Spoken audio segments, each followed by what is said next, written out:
October is officially over and I managed to read 7 books this month that had nothing to do with anything scary or spooky or witchy like I originally intended. It's funny because at the beginning of the month, I actually made this huge TBR pile of spooky, scary books and I thought I was really in the mood to read those. But it turns out as the days were going on, my mood just wasn't in the right place. And that's what happens when you're a mood reader. You kind of just have to follow how you're feeling.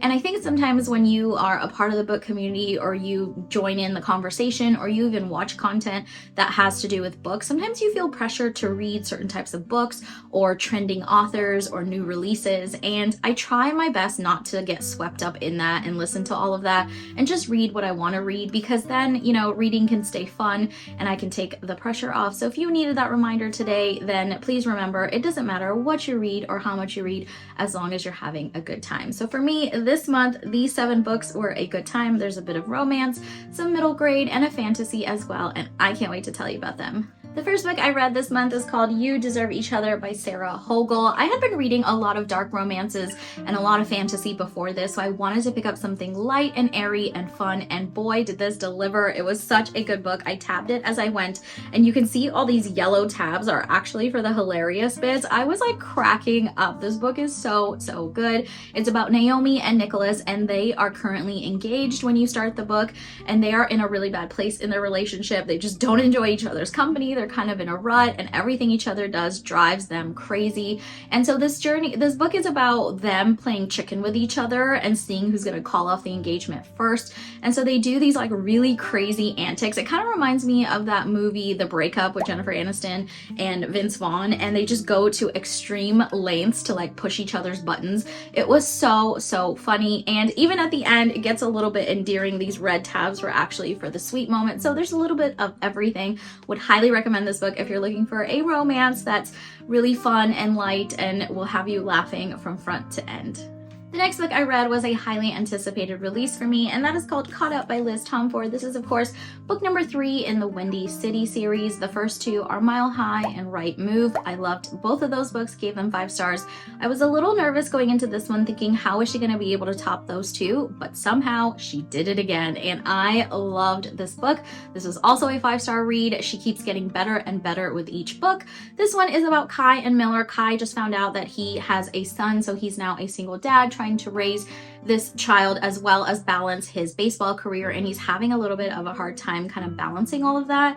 And that's where Miller comes in. She agrees to be his nanny for the summer and kind of help out. And so you have this little bit of a forced proximity situation. Everything about this book is incredible. Liz Tomforde's books are a little chunky. They're around the 450-500 page mark, but you realize as you read the book that that's actually okay, because the story is so well developed. There's nothing that's extra in them. There are no pages that you could do without. She just writes such a complete story from beginning to end. You get so much depth with the characters, with their relationship, the chemistry, but then also secondary characters and the backstory. She just does such an incredible job of writing a really complete experience. If you have not read these yet, I highly recommend them. All of them were 5 stars. I cannot wait for the next books in this series. The next book I read was a fantasy, and that was also a new release called The Hurricane Wars by Thea Guanzon. This is the author's debut novel. I did a whole reading vlog on this if you want to check out more details, but this is about Taliesin and Alaric. In their kingdom, they are at war and they're on opposite sides of that war. They also have opposing types of magic, but one day on the battlefield, their magic clashes and they realize that when it comes together, it actually creates another type of magic that is really powerful, and they might need to combine those forces for that magic to go up against this other evil that is imposing a big threat in their kingdom. This story has enemies to lovers, a little bit of forced proximity, and it is the first of, I think, 3 novels that are going to be out. I had a pretty mediocre reading experience with this book. I gave it 3.5 stars, which is kind of being a little generous. I was leaning towards 3. But if you are a new romantasy reader, I think this book could be really good for you as a stepping stone to get into this genre genre. I think for me, for someone who has read a lot of romantasy, it didn't quite hit the mark like some of these other books do that are my favorites, but I could see how it has potential. I will probably read the next books in this series and see if the second one gets any better and if it develops into a bigger world. But I think, like I said, if you're new to romantasy, then give it a try. The next book I picked up was a middle grade graphic novel called Witches of Brooklyn by Sophie Escobasse. This story was so cute and the only one of the month that kind of fell into that October theme. But this story is about Effie, who is a sweet little girl that comes to live with her two aunts in Brooklyn, who she soon discovers are witches. And she begins to wonder if she is a witch as well, if that has been passed down through the family. So of course she gets into all kinds of trouble and all kinds of situations where she's trying to figure out what's going on with her. This story is so fun and sweet. It really reminded me of Sabrina the Teenage Witch. It brought back so many nostalgic vibes from my childhood. It is the first of many other books in the series. I think I will definitely be reading them. The art style is so good and colorful and just has so many layers, and there's even a little pet like Salem was in Sabrina the Teenage Witch. I just loved every aspect of this book. I gave it 4 stars. If you're a big middle grade graphic novel fan, then give it a try. The next book I read was called Red, White, and Royal Blue by Casey McQuiston. Of course, everyone and their mom has read this book. For some reason, I had not, and I saw that the movie came out on Amazon, and so I was like, you know what? I think it's finally time. I think I need to read this book, and oh my goodness, it blew my mind. Everything everybody says is absolutely true. This book is absolutely worth the hype. It is about the first son, Alex, falling in love with Prince Henry of England, and it is just such a dynamic story with so many layers, a lot of great commentary on the LGBTQIA+ community, and just how we as a world see those types of relationships and how it plays into politics and our beliefs and what people believe. And it's just such a good layered story, but also a lot of fun. And there are a lot of parts of it that I could relate to, even though I'm not a part of that community, but just it reminded me of being young and in love and some of the thrill and the joy, but also the scary parts. It gave me all the butterflies and all the warm feelings. If you have not read this yet, please pick it up. It was amazing. I gave it 5 stars.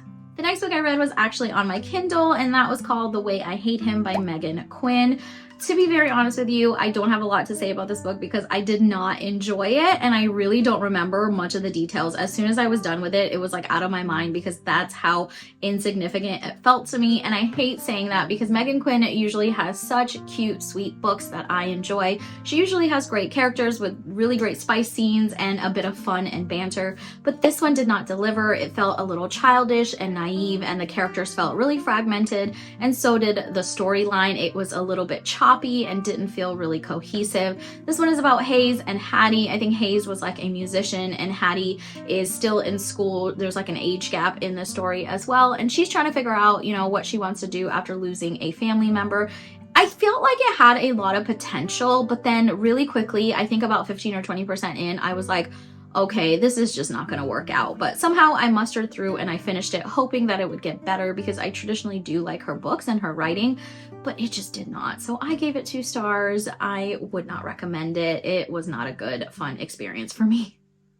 The last book I read this month is called The Boy, the Mole, the Fox, and the Horse by Charlie Mackesy. This story is a sweet little tale about these 4 characters that encounter each other on their journey of life, and they talk about some of the hardships that you go through, the ups and downs, and what you can do to overcome those and keep a positive mindset and keep moving forward. I thought it was a really sweet tale and had some really poignant insights and messages and quotes that could be helpful to all of us. It kind of reminded me of this book that I read last year called Everyone's an Alien When You're an Alien Too. I loved this one. This one I thought was not as deep and meaningful as Everyone's an Alien, but it is still worth a read. It had some really, really great sweet quotes in it. It also has some really great illustrations that I think the author did himself. One of my favorite quotes in here, it says, "Don't measure how valuable you are by the way you are treated." So that is just a little glimpse of the types of insights this book has. It is really, really sweet, and I think it's also a great book to read to children as they grow older, and gives them a lot to think about when it comes to how we value ourselves and how we look at the world and how we stay positive even through the hardships. I love this book. I gave it 4 stars. So those are the 7 books that I read this month. Overall, I'd say I had a pretty good reading month. Of course, it had nothing to do with anything spooky, like I said, but read what you want and have a good time at it. I think for the month of November, I'm going to be doing a lot of Sarah J. Maas books. I think I'm going to be doing a vlog to show kind of this blitz that I'm doing to get through the rest of her books in all of the series that I have not finished, because I want to be prepared for House of Flame and Shadow when it comes out at the end of January. I, of course, am also going to be reading Iron Flame, which is the next book after Fourth Wing. Everyone's talking about it. It's so highly anticipated, and I cannot wait for that to come out next week. And also, I think Love Redesigned by Lauren Asher is coming soon. So I am really excited for the month of November. I think there are going to be some incredible reads. Thank you for watching today's video, and I will catch you next time.